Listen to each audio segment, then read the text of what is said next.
All righty. So today I have the pleasure of being joined by Mr. Bob Rathbun. If you are a fan of Atlanta sports, you know exactly who I'm talking about. You've heard this man's voice on many different calls, many different teams. I'm not a Hawks fan, so unfortunately, I'm a 76ers fan. I apologize for that for you, Mr. Bob. But or if you are a Southerner who just grew up listening to Jefferson Pilot Sports, basketball and football, Raycom, then you've also heard this man's voice. So I am honored, Hall of Famer from the Georgia Sports Hall of Fame. Mr. Rapper, I appreciate you giving me your time this evening. Thank you, sir. Thank you. I appreciate you reaching out and looking forward to chatting here. Absolutely.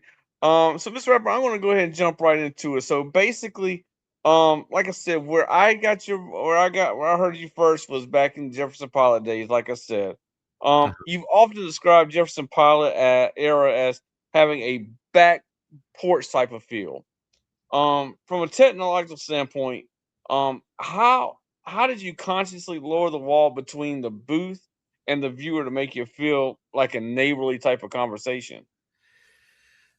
Well, Mark, I think the one thing that ACC basketball was back in the day, not so much today, but back in the day when it was particularly a nine-team league, um, the teams were so good and the fan engagement was so great that everybody watched everybody's games. Like you may have been a Clemson fan, but if Maryland was playing Virginia or Duke was playing Wake Forest, you tuned in because you were interested in the league as a whole. So when you have that kind of a fan base, I think it makes it very easy for any announcer to, if you're prepared and you've done your homework, you just want to bring the joy of the game to the fans. And every night in the ACC back when I was doing it, for probably the first, oh, I did it 35 years, and I'd say the first 25 for sure, maybe 30. Every game was intense, and you just couldn't wait to get to the arena for that particular matchup that night. So it made it very easy, I think, to relate to the fans because they wanted to watch every game right with you side by side. Yeah. Now, I miss those Jefferson Pilot Raycom days, man. So right now, everything is so hyper productive, basically. What do you think that we're missing now that those days of Raycom and Jefferson Pilot are gone? Like, what do you Yeah. think today's fans are Well, the missing now? expansion, I think, Mark, expansion is probably the biggest culprit of all. Um, we could have a long talk about this, but um, it is it's the ACC is just not the ACC anymore. When you're spanning two coasts and I mean you're 18 teams, it's so unwieldy. It's just not and doesn't resemble anything. I think the mistake that the ACC made, not that they had a choice, but the mistake I think that they made was they lost sense of who they were. Even though the Atlantic Coast Conference was founded by football people, Frank Hmm. Howard, uh, Coach Bird in Maryland, uh, this is a conference known for men's basketball, and that's its calling card. Um, and in the rush, the money grab rush to expand, they thought they could make it football first. They have not, cannot, will not. It's never going to be a football first conference, no matter how hard they try. And it's a shame because the basketball has been trampled. Um, when you go through an ACC schedule and you do not have just pick like Duke and NC State, they don't play home and home. Wh- what? What are we Right. talking about here? Clemson and North Carolina don't play twice a year. What? What? Yeah. So they've lost their way, in my view, and the way college athletics has gone off the rails, it's really not surprising. But for those of us who've been around a while and enjoyed it at its heyday, it's very sad to us. And Yeah, so, yeah, agreed. I miss the Raycom Jefferson Pilot days because I miss what the ACC was back then. Hmm. I was very fortunate to work in the golden age of the ACC and the golden age of ACC television. And I will be forever thankful for that. Yeah, I mean, back in those days, JP, that was the heartbeat of the South before national apps and things like that existed.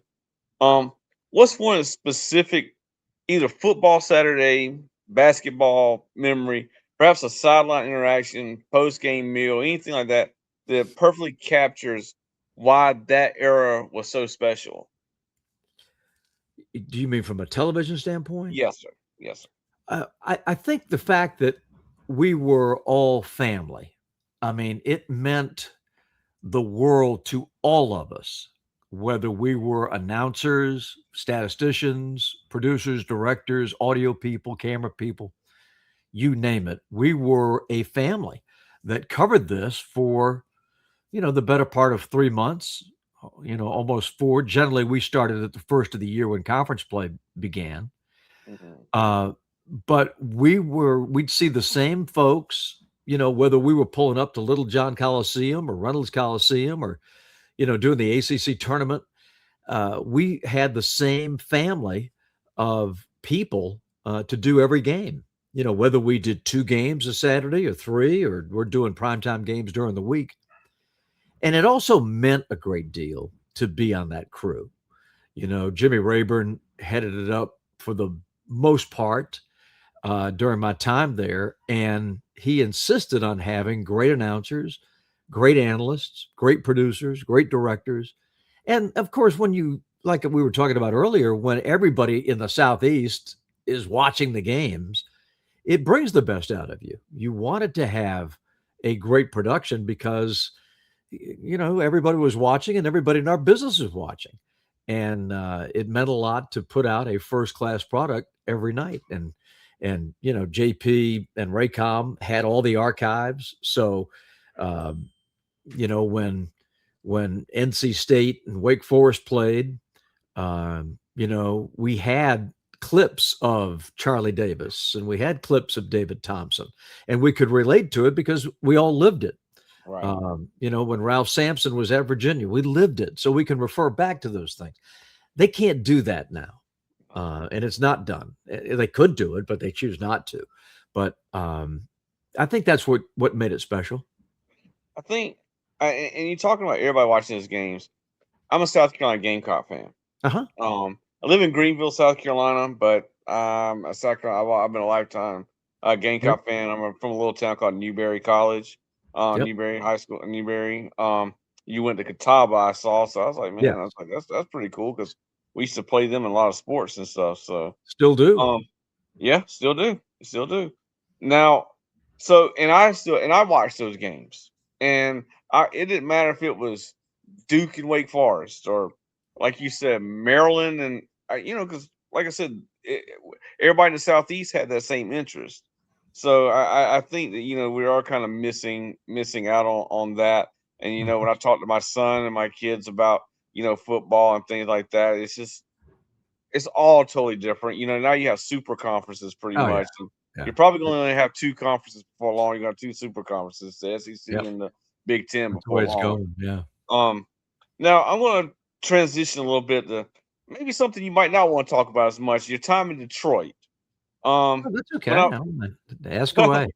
well, whenever I was researching, when I was researching and prepared for the interview, you talked about how that was one of your more difficult times. Um, it says you replaced a legend in Detroit, and when the microphone went live, and you knew the fans weren't embracing you. What was the internal mantra? How did you keep focus on your craft rather than the outside noise? Yeah. Um, I wouldn't. I might debate the fans a little bit. Okay.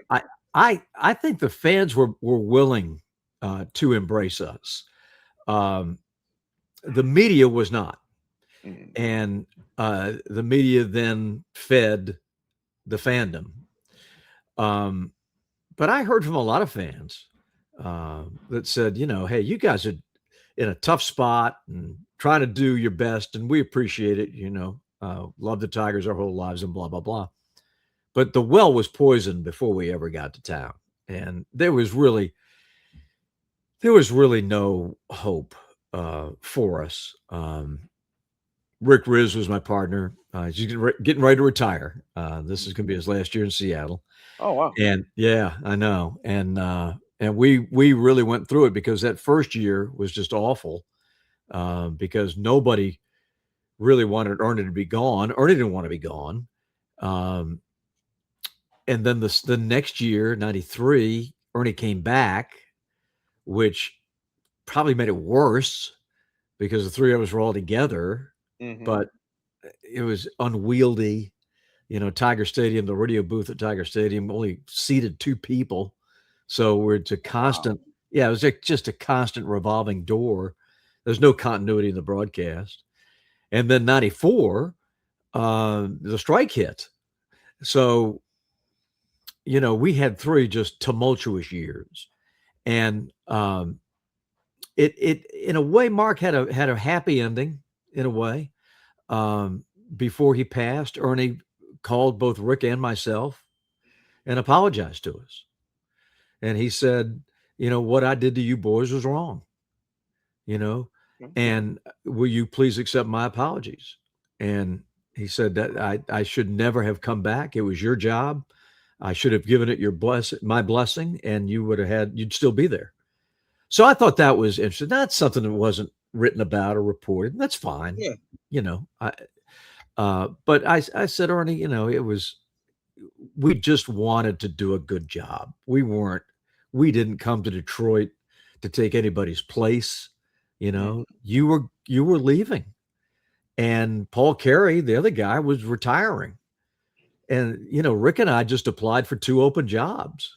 We Right. had nothing to do with the circumstances that you were leaving under. So it was a mess, and it was hard, no doubt.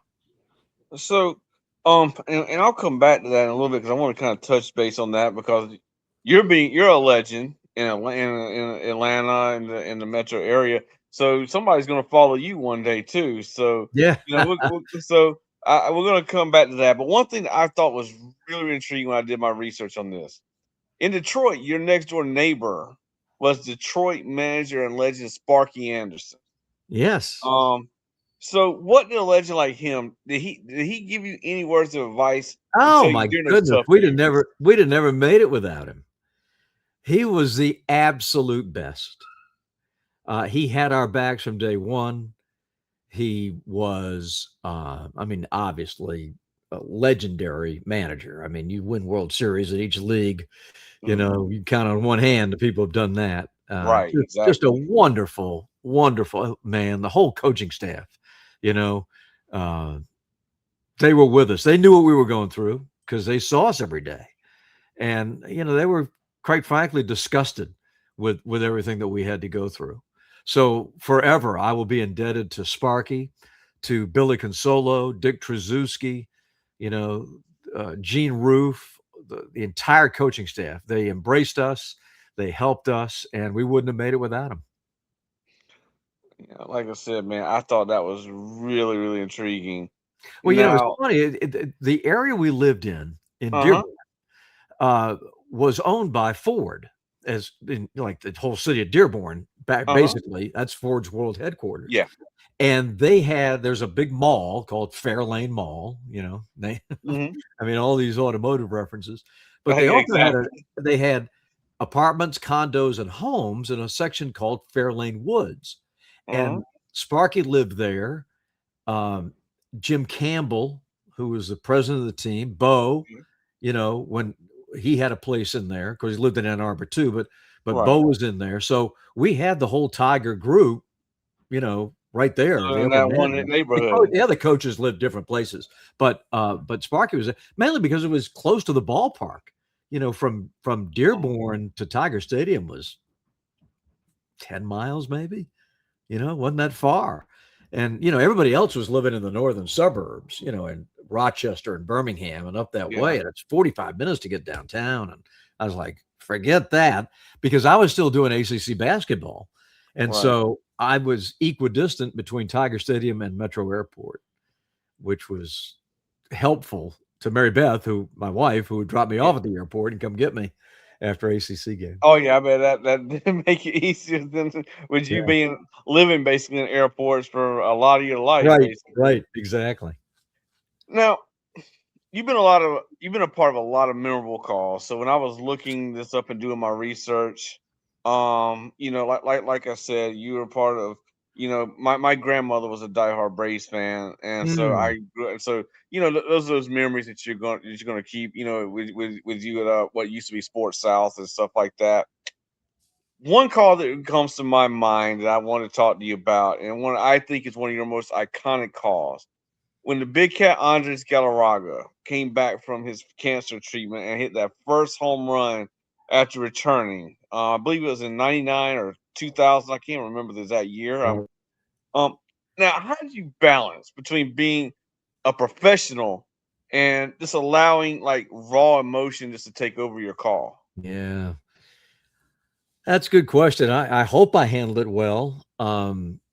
You're just so taken aback by the moment. It's like a fairy tale. The guy comes back and, you know, he's Couldn't have one of the written most any better. lovable Braves of all time. I Right. mean, he really is. The fans embraced him. He was amazing. And, you just rely on your professionalism, their training, the fact that you've been in so many spots, to just carry it off. And really, you want the picture on television. You want the pictures to do the talking, and just the best thing you can do most times is just shut up and let the pictures take carry the story. It's like you got my notes in front of you because my next question was, how, do you remember like the silence in the booth after that home run?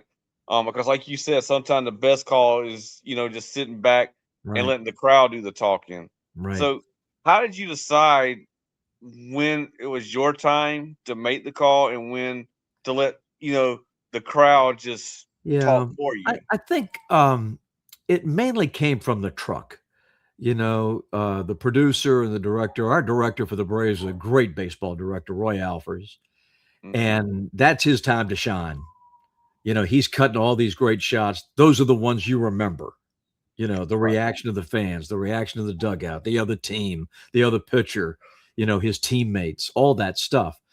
And I think once Roy got to a point where things had calmed down a little bit, and the game was about to resume, that seemed like a natural time, to jump back in, because then we had all the replay sequences, after that. But, Right. the game's going on. So you kind of have to balance the two. Yeah. And I can imagine though, like I said, that's because that's something that transcends sports. That's Right. Yeah, that that's was a great night. real That was a life. great night. So I that's why I kind of picked that one out because I thought that was one of the more memorable moments. So like I said, what I want to do is kind of touch base on all your different things. So like I said, we talked about the Braves, we talked about JP. I want to talk about your time, with the Dream also. Uh-huh. Um, you were their voice for their first 10 years. So how did your approach to building, a team's identity from scratch different from stepping into established giants like the Braves or the Hawks? Yeah. Um, to be honest with you, Mark, no change. I did a ton of women's games. I did the Mhm. women's Final Four for ESPN, and had a chance to do the Dream. I still do a few WNBA games on the network. Um, but I never really thought of it as something different. It was just the next assignment, and Mhm. gave it everything I had. And I think one of the reasons that I felt that way is because coming up, I did a lot of women's basketball. When I got to Norfolk, Virginia in 1978, my radio station, which was the sort of the WSB of Virginia, WTAR, we were the first AM, like real AM stations, big CBS affiliate, to carry women's basketball. And the reason we did it was Old Dominion. And the Lady Monarchs were fabulous. We already were doing the men's games, but we added the women because Nancy Lieberman and Donovan and all those Right. greats were playing for Old Dominion. And so we did both teams the whole season. And, I got to broadcast national championship runs and, women's Final Four, all that stuff. So, and I was, back then I was in my 20s. So I was, let's see, 70. So I was 24, 25, and broadcasting the Lady Monarchs. And I really treated it the exact same way that I did a men's game. And so I think that helped me with the dream that I treated it just like a Hawks game. So now, what do you think about now, like with the WNBA now, and the evolution they're going through, like the surge they're going through with Yeah. Caitlin Clark and Asia Wilson and my Right. favorite player, and you know, No and a South bunch, Carolina bias there. eggs. Well, we are well represented in the Yes, WNBA you are. actually. Yes, you are. So do you have like? Did you ever see when you were calling those games? Did it actually get to the global surge they're having now? Oh, probably not. It's still in some regards a niche sport. Hmm. Caitlin has risen everybody's boat, no question. But it's still summertime. It's still, um, for a lot of these girls, it's still not their primary source of income. There's still a lot of girls playing overseas, making a Hmm. lot more money. Yes. Um, and they've got to play. They've got to decide what they're going to be.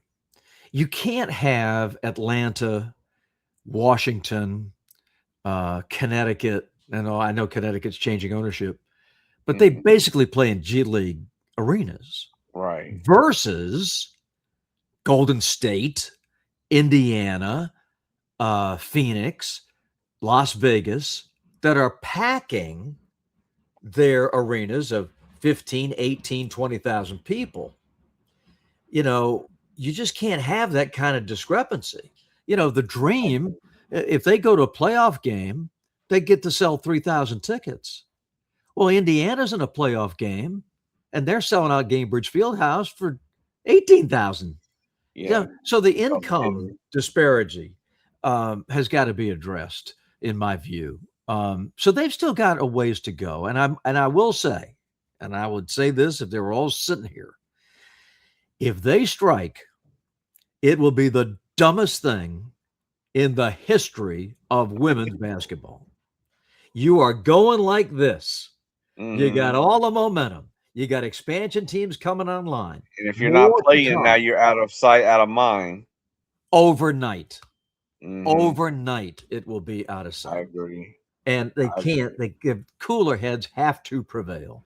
It is not a money maker. If the NBA pulled out its financial support, it would collapse. Franchise valuations have nothing to do with the Mm. day to day operating expenses of a team.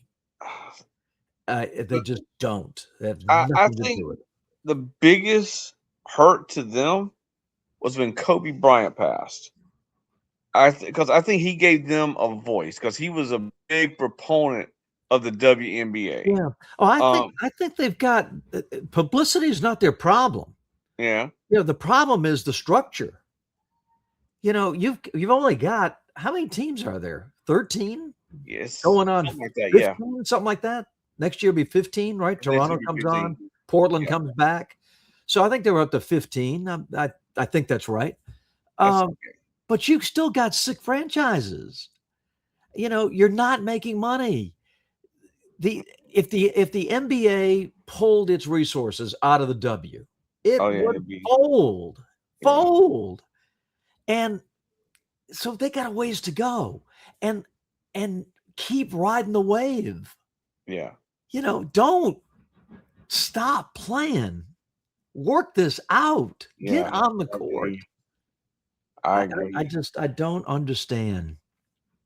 I just See, don't understand. I think they have some good storylines. Like I like the Caitlin Clark Angel Reese type Oh, of, it's great. because Yeah, I miss the old Larry Bird, Magic Johnson. I don't like the whole thing of after we're done, let's trade jerseys and right. Oh, yeah. all this Yeah, other stuff, man.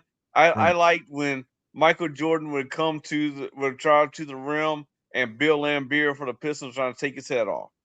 I Yeah, like that stuff, man. That's what I miss, and that's what I yeah. liked about Caitlin Clark and Angel Reese because they legitimately go hard at each other, and Yes, it's great. and it's Wonderful just theater. it adds so much, man. I loved it. I loved it during Yeah. college. I Yep. loved it when it got to the pros, and so that's the one thing that I think sports period is everybody's just all buddies and stuff like that, and that's all well and good, but when you're on the field, I just like that competition. I guess I'm a little bit old school when it comes to that stuff, Yeah. but No, that's the way it should be. And, there are still some young players that, still feel that way. If yeah. you saw that Detroit Charlotte brawl the other night, you Oh, know, that's true. Well, Detroit's some of it always still involved in a exists. brawl, it But I seems I like. I agree with you, but that's the AAU.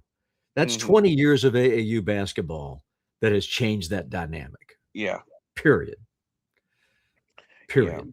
because all of them No, have there's grown no up playing college, with each other. nobody in college that's 19 and a stud, they ain't staying, No, So there's no chance to develop any rivalries. yeah, And college is all about the front of the jersey anyway. that's Even in this day and age of NIL, if you're a fan of South Carolina, let's say, you still want to beat Clemson. hmm You don't really care who's playing for the Gamecocks, and you really don't care who's playing for Clemson. You just want to beat Clemson. So right. college sports still has that. Yeah, But the competition, like the old days, mm-mm. oh, the John Roach, Yeah. uh, those days, that will never happen again. No, that those days are gone. Yeah. Um, so now I want to talk to you now your partnership with the human highlight reel Dominique Wilkins. Um, now I've always been a 76er fan, but I remember those teams of Dominique, Mookie Blaylock, Stacey Augman. Those are great teams in my now you actually called Dominique's games back when he was actually in high school, Yes. is what I read. That's correct. And at Georgia. So how does that 40-year history allow you to set him up for a story that no other broadcaster would even know to ask? Ah, well, I guess it's just the one of the benefits of being old. You just have a chance to relive. I know all the stories, um, but like any good broadcaster, you want to make the story fit. Right. You don't want to force it. But like if we were playing the Sixers, and we are next week, next Thursday night in Philadelphia, there might be something that comes up in the conversation Hmm. that I can ask Neek about Lloyd Free, you know, Right. and I'll say I saw World B. Free play before he was World B. Free. He was Lloyd Free, and he played for Guilford in North Carolina with ML Carr and a bunch of dudes for Jack Jensen at Guilford College because I was there. I saw it, and that will spark a conversation, Right. about him growing up in Little Washington, North Carolina, and the guys he played against in high school, and blah blah blah. So that's how it works. It'll just something will trigger a thought, a story, a memory, and we'll dive into it from there.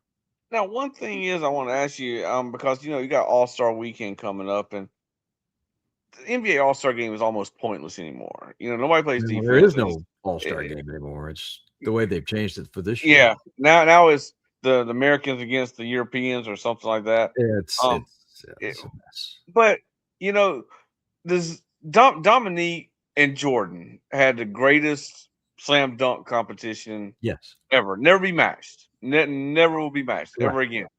Does, correct. does he does he ever reflect back in the way he looks at they went at it. Right. That was a source of pride. And now does he ever look at like some of the big stars who just won't participate Oh, it it and it see the it drives him and have crazy. critical? Drives him nuts because he said about the slam dunk competitions, even with Spud. You know, Yeah. he said we weren't afraid to lose. We Right. were there to put on a show for the fans. That's what it's all about. He famously says, I won 4 slam dunk contests and only got credit for 2.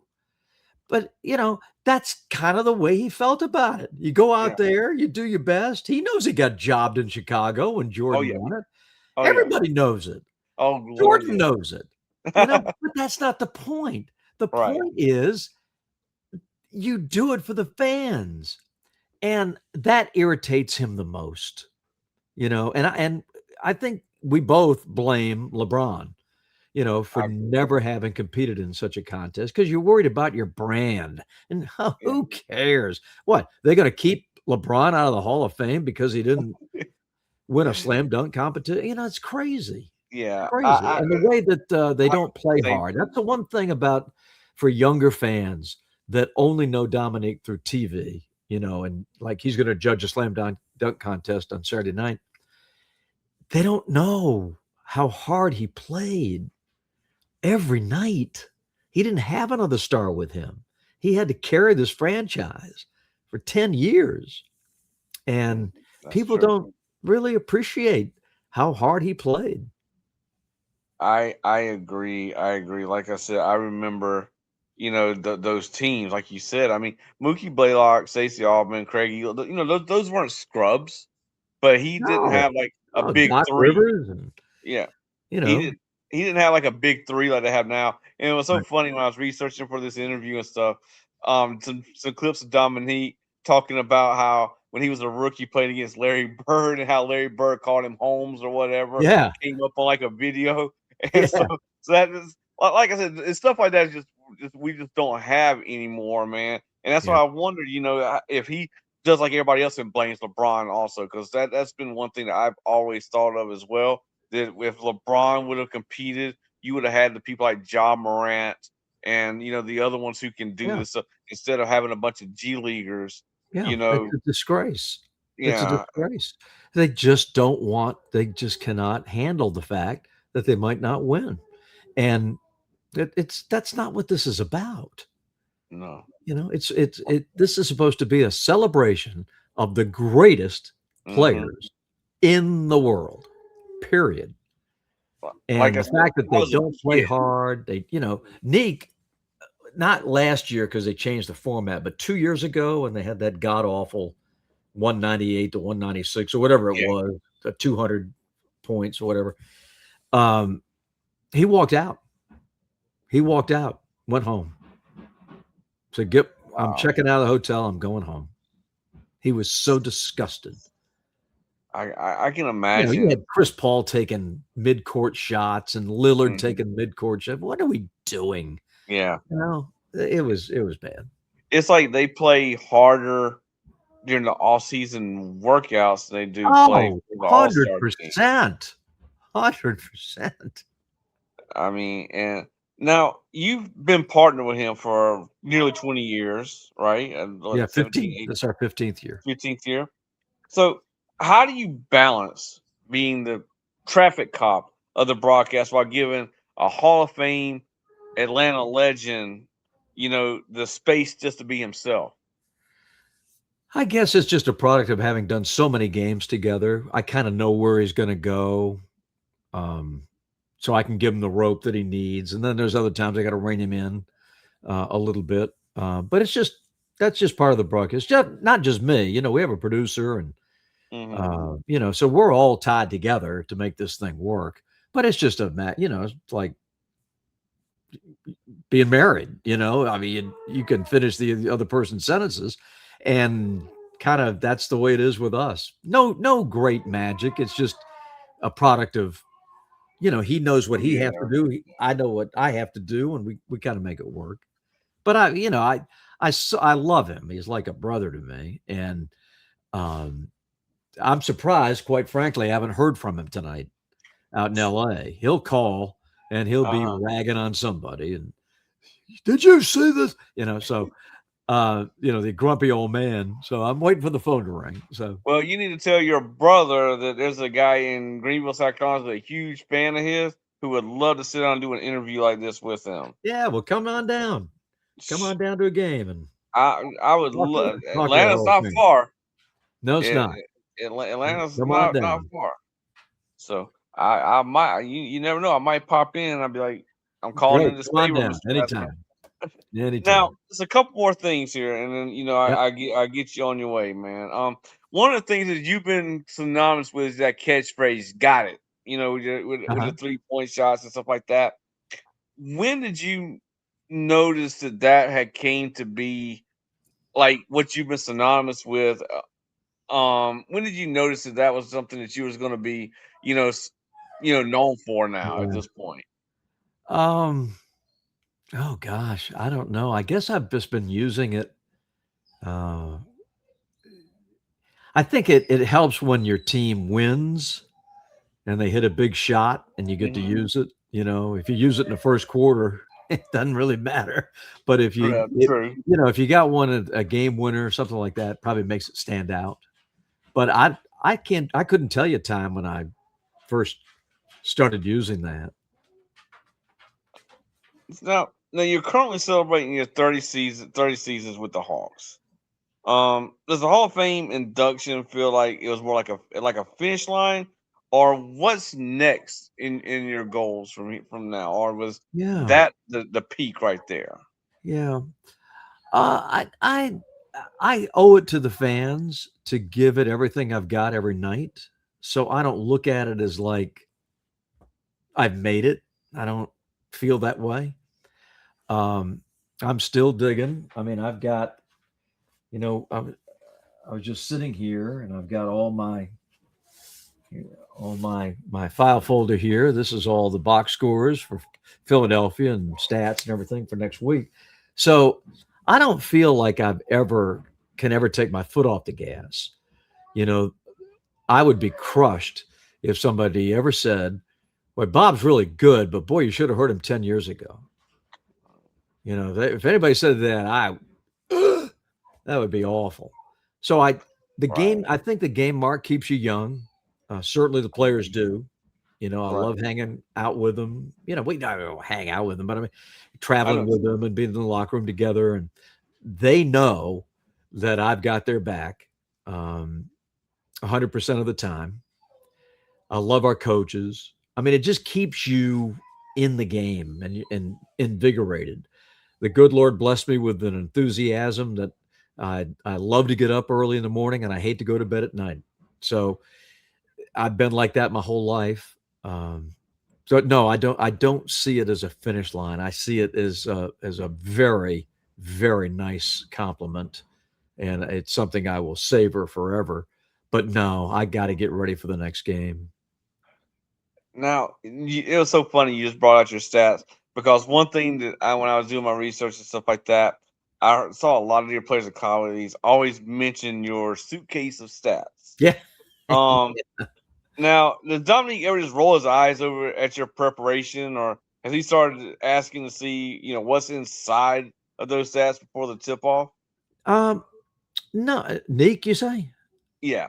Yeah, no, he does his own thing. He doesn't look over. But um, I do share that a lot with broadcasters, the young broadcasters that I talk to, Mhm. to show them how I do it, and it might be helpful to them. But I don't have to have the briefcase of stats anymore because we've gone digital, so I don't have Yeah. to carry it around like I used So, to. so now, like I said, because I noticed you said every game was like your final exam. Yes. Is there anything that you still have to study over, even after all these years? That a lot of people would say, "Man, Mr. Rathburn probably could do this with his eyes shut," but you still feel like you have to Oh, over yeah. prepare. Yeah. And my Mary Beth says that to me all the time. So, "Why do you spend so much time?" Um, but I have like a 25-point checklist of things that I need to check before I feel confident going to the arena. If I don't have it done by the time I walk in the door, I feel uncomfortable.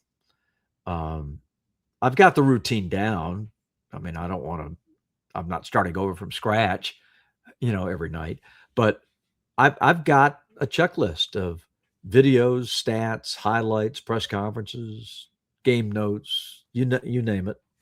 Um, that I feel like I got to go through because of my audience, Mark, they're Hawks fans.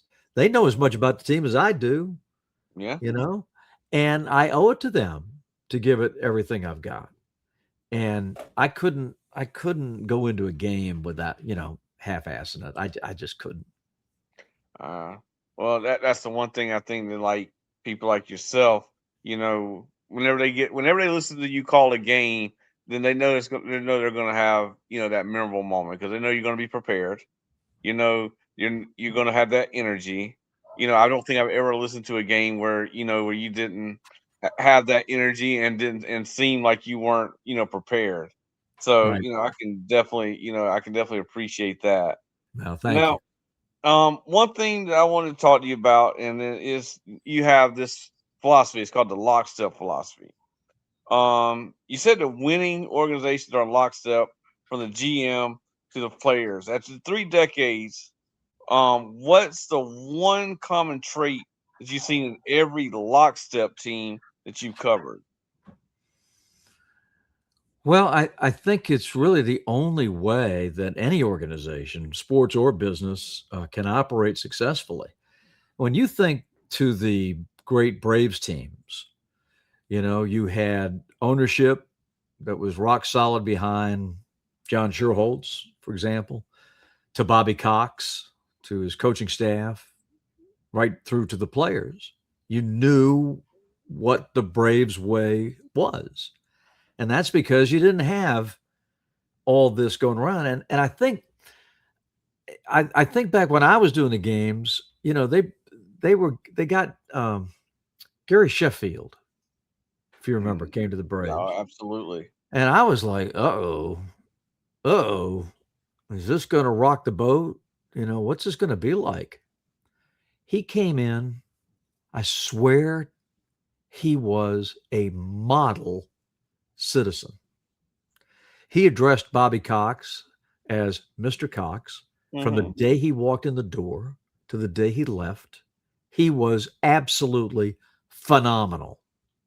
But it was the Braves culture that he respected, and Right.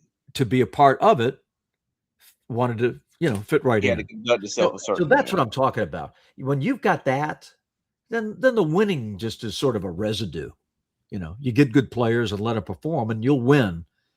But they're dedicated to the process, and I think the Hawks are getting there. I think with our owner, I mean, we got great ownership, and now I with agree. Ansi Soleil and with Quinn, we're building that, and now I we're getting the agree. guys to buy in. So how hard is it though? Because you called for some great teams like those Atlanta Braves teams, and the Hawks are on their way. How hard is it though when you're going in and day out to a team that's struggling? It's not Yeah, not that great. How hard is it to keep that same motivation and that it's same not. energy? Yeah, it's not. Again, you're there for the fans. You Right. are there. They aren't tuning in to hear you moan and groan. Uh, Right. they are tuning in because they've worked their 9 to 5 job and they've put up with all the crap of their day. And when they sit down at night, they are to be entertained. Right. And it doesn't do anybody any good if I show up and say, "You really don't want to watch this game." Uh, this our team stinks, their team stinks. You're wasting your time. If I ever did that, I'd be fired, and I should be fired. That's no. I Right. We want you for 2.5 hours to sit back and enjoy the game of basketball, enjoy Major League Baseball. That's what we need. And the Oh dogs need to man. go outside.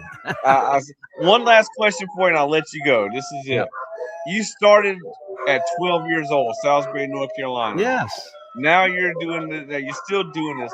What's the biggest lesson that you learned from that 12-year-old boy to now, like what in broadcasting? And Oh boy. Well, I was lucky. When I grew up and where I grew up, we had a great little radio station that took care of housed 4 major league announcers at one time, which was crazy that this little dunk station had that kind of talent. It's crazy. But we all learned from each other. So it was a great place to learn.